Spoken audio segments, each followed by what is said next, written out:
Привет, я Саша Капуста, это канал Твой шрифт, твой фетиш, серия видео по созданию вариативного шрифта FontLab. В этом уроке мы разберем типы элементов FontLab, какие, скажем так, 6 вариантов нам доступны в программе и как их между собой можно комбинировать. Для того, чтобы нам было комфортно работать в FontLab, нам желательно разобраться с тем, какие элементы существуют в самой программе. Всего их существует 6 разных типов. И также эти 6 разных типов мы можем по-разному использовать. Тут бы я разделил их на 3 разные категории. Для начала разберемся с типами элементов. Первый тип элементов, самый очевидный, это контурный элемент. То есть это набор узлов и линий между ними, которые образуют какую-то фигуру, которая в свою очередь образует букву, символ или еще что-то. В данном случае, если мы посмотрим на букву H, это у нас 3 разных контура, которые объединены в один элемент. Как я это понял? Если я посмотрю на панель Elements, я увижу, что у меня здесь один элемент с его свойствами видимости, там, различными характеристиками, мы его можем заблокировать и так далее, но так или иначе это один элемент, в котором 3 разных контура, 3 прямоугольника, по 4 узла каждый. Что мы можем с этим сделать? Если мы нажмем пробел, мы увидим эту букву в залитом состоянии, в том, как она должна будет выглядеть, как она вот представлена в шрифте. Мы можем ее разделить на различные элементы, то есть внутри элемента может быть как много контуров, так и один. Мы выбираем этот элемент, выбираем элемент Tool, допустим, можно это на самом деле делать, можно обычным контур-тулом, и переходим во вкладку Элемент, а дальше вкладка Контур, разделить на элементы. Нажимаем ее, надо выделить ее, нет, все разделилось, просто немножко тяжеловато. Файл проекта очень тяжелый, я открыл свой рабочий проект, он много весит и очень долго все думает. Но так или иначе мы видим, что теперь у нас буква, которая при нажатии на пробел выглядит точно так же, как до этого у нас все было, она представляет собой разные 3 элемента, которые мы можем между собой перемещать. Вдруг нам это нужно, то есть сделать порядок разный. Если вдруг нам это не нужно, мы можем нажать на вот эту кнопку, то есть собрать все в один элемент, либо можем выбрать, тут, наверное, все-таки нужно будет их все выбрать, то есть я выбираю инструмент элемент Tool, выделяю все элементы, которые меня интересуют, либо нажимаю Ctrl-A, элемент, контур, объединить в один элемент. Сейчас подумает, и по идее должно, да, все собралось, все, вот теперь у нас снова один элемент, и внутри него 3 контура, то есть это самый обычный контурный элемент, это первый тип. Со вторым типом элементов мы уже сталкивались с вами, это у нас обычные картинки, которые мы вставляли в маску. Допустим, если я возьму вот такую картинку смайлика, это обычная картинка. Как я это могу понять? На панели Elements я здесь вижу рисунок, иконку в виде рисунка. Это первое. Второе, это растровая картинка, это может быть PNG, может быть JPEG, может быть все что угодно. То есть это растровая картинка, у которой есть конкретный размер, конкретно в пикселях. Если я ее увеличу, я увижу, как эти пиксели начинают вылезать. То есть это прям очевидно не масштабируемая картинка, потому что это просто набор пикселей. Это второй тип элементов, его можно использовать как референс, как мы с вами рисовали букву H. Мы добавили пиксельную растровую картинку, обрисовали ее и, по сути, потом удалили, больше нам с этим делать ничего и не нужно. Третий тип элементов – это SVG картинка. Это тоже картинка, но векторная, то есть ее можно масштабировать как угодно и можно сделать с ней все что угодно. Открываем такую картинку, на панели Elements у нее точно такая же иконка, поэтому отличить ее вот так вот сходу не получится. Но если мы ее увеличим, то как бы сильно мы ее не увеличивали, границы все равно ровные, и картинка то есть сохраняет свой аккуратный внешний вид.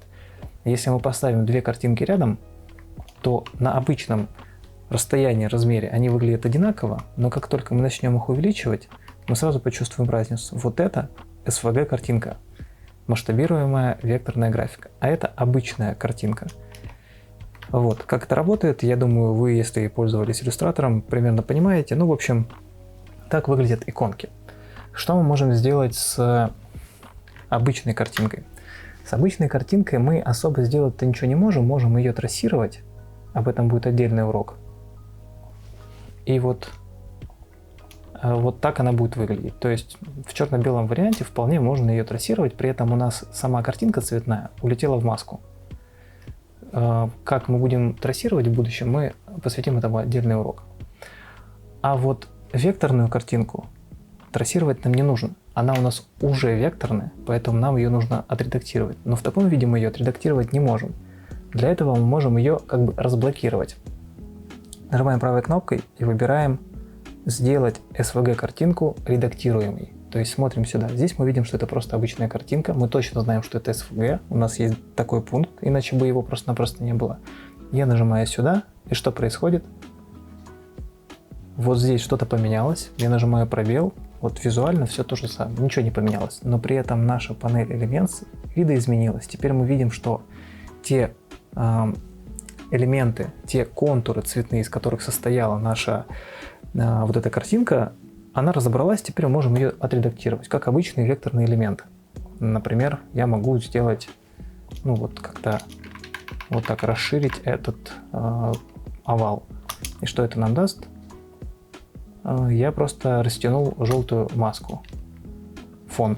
Вот, можем увеличить глаза. Ну, в общем, то есть это обычная уже работа с обычным векторным рисунком, только в отличие от буквы он не черно-белый, а он имеет свои свойства цвета. Как мы это можем понять? Во-первых, у нас есть, допустим, мы откроем обычный глиф. Так, сейчас я вот открою его. Мы видим, что контур, он просто контур. Здесь ничего дополнительно написано. Иногда бывают различные циферки. Это просто смещение относительно оригинального контура. На это мы не обращаем внимания, но в общем это обычный контур. У него нет никаких свойств. Он при заливке, при нажатии на пробел становится черный.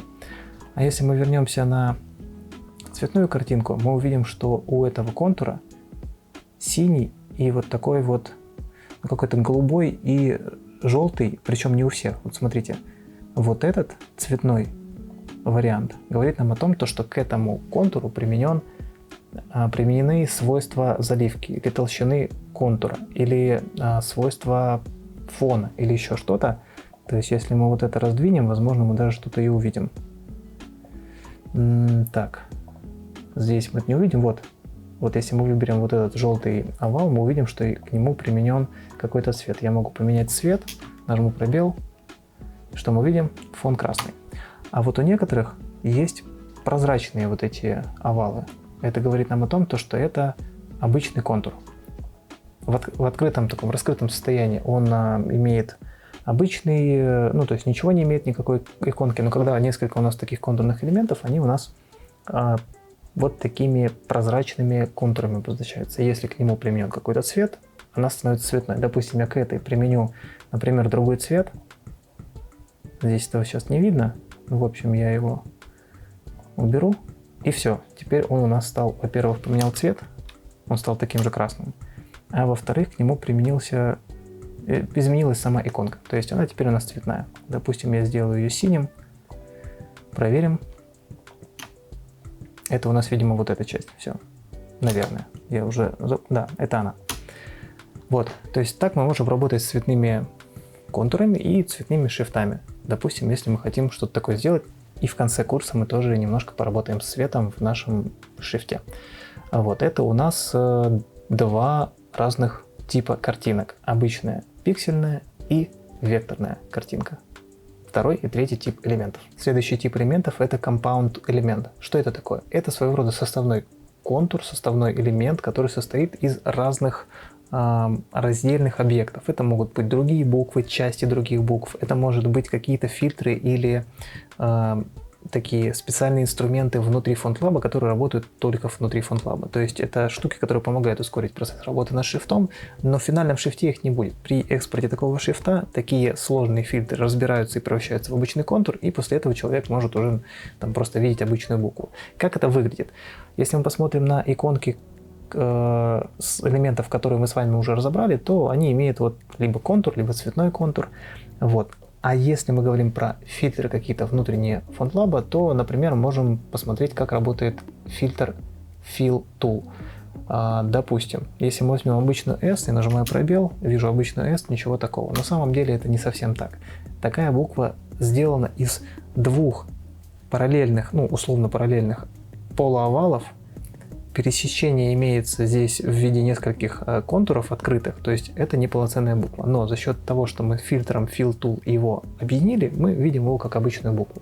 Как это выглядит? Во-первых, мы видим иконку вот такой вот такого стаканчика, из которого выливается краска. Мы можем выбрать такой же инструмент на панели Toolbar. То есть я выбираю этот элемент, и теперь я могу зажатым шифтом либо альтом добавлять либо убирать окраску вот этих частей. Допустим, вот сейчас нажму пробел, вот так выглядит буква S. Нажму с альтом еще раз в залитую область, снова у меня пропало. Теперь я могу просто без зажатых инструментов нажать несколько раз на этот контур, и он у меня снова превратился в букву S. При этом, если я этот контур как-то разорву, ну, допустим, уберу вот эту часть, как видите, у меня все немножко поплыло. Какие еще бывают элементы? Это мы, кстати, с вами разберем попозже. Вот. Бывают скин-фильтры. Скин-фильтр — это, по сути, что такое? Это отдельный символ, который я приклеил к другому символу. Как мы это понимаем? Вот здесь у нас такая иконка в виде нескольких точек. И что, по большому счету, это такое? Это на самом деле, как я сделал букву C. Я взял букву P, перевернул ее и приклеил к ней хвостик. Вот таким синеньким элементом он отображается, и по факту у меня готовая буква C. Теперь, если я изменю букву P, размер, например, ее, буква C у меня автоматически изменится, и мне больше ничего не нужно будет делать. Это тоже мы разберем с вами позже. Вот. Что еще можно посмотреть? Дельта-фильтр. Дельта-фильтр позволяет нам взять обычный контур из другой буквы и видоизменить его. Как это выглядит в самой букве?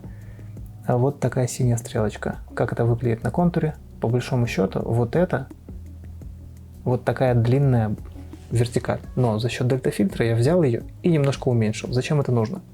Если я, допустим, возьму ее, ну, допустим, вот здесь и расширю, или сузю, она у меня тоже изменяется, причем равномерно. Не только в том месте, где я ее растянул, но и смещение идет относительно всех этих точек. Безумно удобный инструмент, мы его тоже с вами разберем в будущем. Вот. Что еще может быть здесь? В принципе, я, наверное, все основное вам рассказал. Все эти элементы, все эти фильтры, все это мы с вами разберем дальше. Вот. И пока это просто вот такой вот краткий экскурс в мир фильтров FontLab. Следующий тип элементов — это стикеры. Стикеры — это безумно удобная штука, сам этим часто пользуюсь. По большому счету, это не какой-то элемент, который есть в самой букве или там в шрифте финальном. Нет, это просто подсказки. Но тем не менее, они отображаются на панели элементов как отдельный элемент. Мы можем его скопировать в другую букву, можем его как-то там разукрасить, поменять ему цвет или еще что-то. Но при этом самое главное, что мы сюда можем вносить какие-то подсказки, которые нам помогают работать с шрифтом.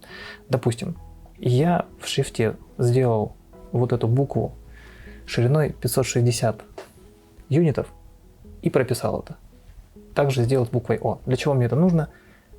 Каждый раз, когда я буду делать другую букву, и мне нужно будет узнать, какие пропорции, какие размеры я использовал в формообразующих буквах H и буквах O, мне не нужно будет ее каждый раз замерять. И мне не нужно будет смотреть, какая у нее толщина здесь вертикали и горизонтали. У меня все это здесь написано. Я просто ее открыл, и я сразу это увидел. То есть это у меня сделано почти в каждой букве. Вот тут, например, у меня подсказка, что вот эти буквы, они все идут шириной с буквы О. Вот. То есть там, не знаю, здесь у меня ничего нету. Здесь тоже ничего нету. Ну, в общем, вот тут, например, стоит у меня подсказка, что вот эта срезанная диагональ идет под углом 25 градусов. Теперь, переключаясь на другое начертание, я вижу, что она тоже 25 градусов. И мне в следующий раз, когда я буду рисовать этот шрифт, ну не этот шрифт, а какой-то другой, и там будет похожая структура, мне не нужно будет это все высчитывать заново. Я просто открою этот шрифт, в котором у меня прописаны стикеры на каждой букве, и просто посмотрю, по какому принципу у меня эти пропорции здесь заданы. Я просто их повторю. Ну, то есть я уже один раз сделал какое-то глобальное такое исследование относительно того, как эти буквы должны выглядеть. И теперь просто все эти правила буду просматривать. Также у меня здесь есть вот такой гайд, направляющий с шириной 25 юнитов. Если мы посмотрим на другие буквы, то мы увидим, что здесь у меня тоже 25. Здесь у меня в тонком начертании тоже 25. То есть это своего рода подсказки, которые в будущем помогут мне не повторять замеры каждый раз. Я просто буду смотреть, значит, если я так вот везде здесь сделал по 25, значит, в другом месте я точно так же буду делать, если там будет похожий рисунок букв. В общем, стикеры — это безумно удобная и полезная штука. И последний тип элементов — это группа элементов. То есть если мы возьмем несколько разных элементов и соберем их вместе в одну папку, так называемую группу элементов, это будет новый тип элементов. Если мы возьмем эту папку и упакуем ее в другую папку, это тоже будет группа элементов. То есть мы можем так сколько угодно делать. Это по большому счету как в Photoshop. Есть папка, в нее можем накидать кучу всего, применить к этой папке какие-то свойства, обводки и так далее, размытие или что там еще можно сделать в Photoshop, и скопировать, например, в другую букву или еще что-то. Как это выглядит? Выглядит это вот так. Мы возьмем вот такую зеркальную букву V, и посмотрим на иконку. Здесь у нас кружочек, квадратик, квадратик, кружочек. Это значит то, что вот эти два элемента отдельных между собой собраны воедино. Теперь я могу не отдельно этот элемент каждый там наклонить или еще что-то, а могу прямо вот эту группу, эту папку сделать. Допустим, вот повернуть могу их. Вот так я делаю. Так. Давай, нажимайся. Ну, бывает, ладно. Ну, в общем, вы поняли. Это группа элементов. Мы можем их как-то между собой взаимодействовать. Если по ходу этого урока у вас возникли вопросы, то задавайте их в комментариях на русском или английском языках. Этот курс залит сразу на несколько видеоплатформ, а значит я могу их не увидеть. Поэтому подписывайтесь на канал в Телеграме и задавайте вопросы в чате «Делаем буквы». Все дополнительные материалы будут выложены на сайте «Твой шрифтовой фетиш». Там же вы сможете найти шрифты Rayer и Zasker, которые я упоминал в курсе. А еще делайте скриншоты вашего шрифта, хвастайтесь в соцсетях и отмечайте «Твой шрифтовой фетиш» в публикациях с этим хэштегом. Мне и вашим шрифтовым коллегам будет интересно посмотреть на ваши успехи в ходе этого курса. Если видео оказалось для вас полезным, подписывайтесь на канал, ставьте лайк и увидимся в следующих уроках.